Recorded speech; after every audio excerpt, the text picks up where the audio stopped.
ನಾಲಿಗೆ ಮೇಲೆ ನಿಗಾ ಇರಲಿ. ರಜತ್ ಧನ್ರಾಜ್ ಜಗಳಕ್ಕೆ ಹೊಸ ಟ್ವಿಸ್ಟ್ ಕೊಟ್ಟ Kichcha Sudeep.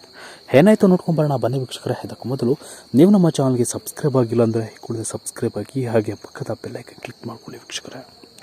Big boss season 11ನೇ ವಾರವೂ ಕೂಡ ಮುಗಿಯೋ ಹಂತಕ್ಕೆ ಬಂದಿದೆ. ಪ್ರತಿ ವಾರವೂ ಬಿಗ್ ಬಾಸ್ ಮನೆಯಲ್ಲಿ ಒಂದೊಂದು ಟ್ವಿಸ್ಟ್ ಇರಲೇಬೇಕು.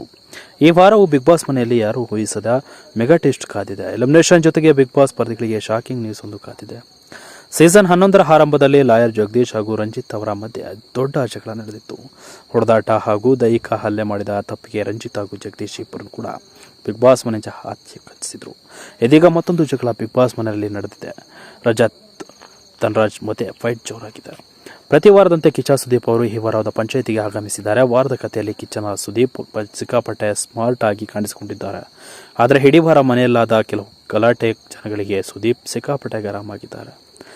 ಕಳೆದ ವಾರವೇ ಕಿಚ್ಚ ಸುದೀಪ್ ಅವರು ಕೆಲವರಿಗೆ ಕಿವಿ ಹಿಂಡುವ ಕೆಲವು ಕೆಲಸವನ್ನ ಮಾಡಿದರು. ತ್ರಿವಿಕ್ರಮ್ ಅವರು ಬಿಗ್ ಬಾಸ್ ಮನೆಯ ನಿಯಮ ಮೀರಿ ಮಾತನಾಡಿದ್ದಕ್ಕೆ ಖಡಕ್ ಕ್ಲಾಸ್ ತೆಗೆದುಕೊಂಡಿದ್ದಾರೆ.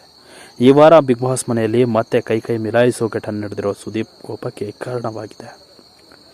ಈ ವಾರದ ಕಿಚ್ಚನ ಪಂಚಾಯಿತಿಯಲ್ಲಿ ಕಾನ್ಫಿಡೆನ್ಸ್ನಿಂದ ಆಟ ಆಡುತ್ತಿರುವ ಆಟಗಾರನನ್ನ ಬೆನ್ನು ತಟ್ಟಿ ಬೆಳೆಸುತ್ತಿದ್ದೀವಿ ಎಂದು, ಅದೇ ಕಾನ್ಫಿಡೆನ್ಸ್ ಅತಿಯಾಗಿ ದಿಕ್ಕು ತಪ್ಪಿದರೆ ಸ್ವಲ್ಪ ತಲೆ ಮೇಲೆ ತಟ್ಟಿ ಸೈಡ್ಗೆ ಕೂರಿಸುತ್ತೇವೆ ಎಂದಿದ್ದಾರೆ.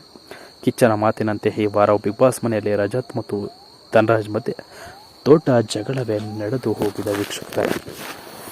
ತಲೆ ಕೆಟ್ಟವನು ನಾನು, ತಾಕತ್ತಿದ್ರೆ ಹೊಡಿ ನೋಡೋಣ ಅನ್ನೋ ಸವಾಲು ಹಾಕಲಾಗಿದೆ. ಧನ್ರಾಜ್ ಹಾಗೂ ರಜತ್ ಕೈ ಮಿಲಾಯಿಸಿ ಆಟ ಆಡುತ್ತಿದ್ದಾರೆ. ಇದು ಕಿಚ್ಚ ಸುದೀಪ್ ಅವರ ಕೆಂಗಣಿಗೆ ಗುರಿಯಾಗಿದ್ದು ಸಖತ್ ಟ್ವಿಸ್ಟ್ ಕೊಟ್ಟಿದ್ದಾರೆ. ಬಿಗ್ ಬಾಸ್ ಮನೆಯಲ್ಲಿ ಕಿಚ್ಚ 5 ನಿಮಿಷ ಅವಕಾಶ ಕೂಡ ಕೊಟ್ಟಿದ್ರು. ಇವರಿಬ್ಬರು ತಾಕತ್ತಿದ್ರೆ ಹೊಡೆದಾಡಿ ನೋಡೋಣ ಅಂತ.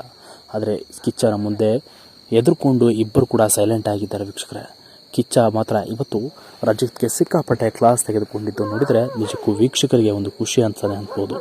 ಇದರ ಬಗ್ಗೆ ನಿಮ್ಮ ಅನಿಸಿಕೆಗಳನ್ನು ತಿಳಿಸಿ ಅಂತ ಹೇಳ್ತಾ ವಿಡಿಯೋ ಮುಗಿಸ್ತಾ ಇದ್ದೀನಿ ವೀಕ್ಷಕರೇ. Thank you.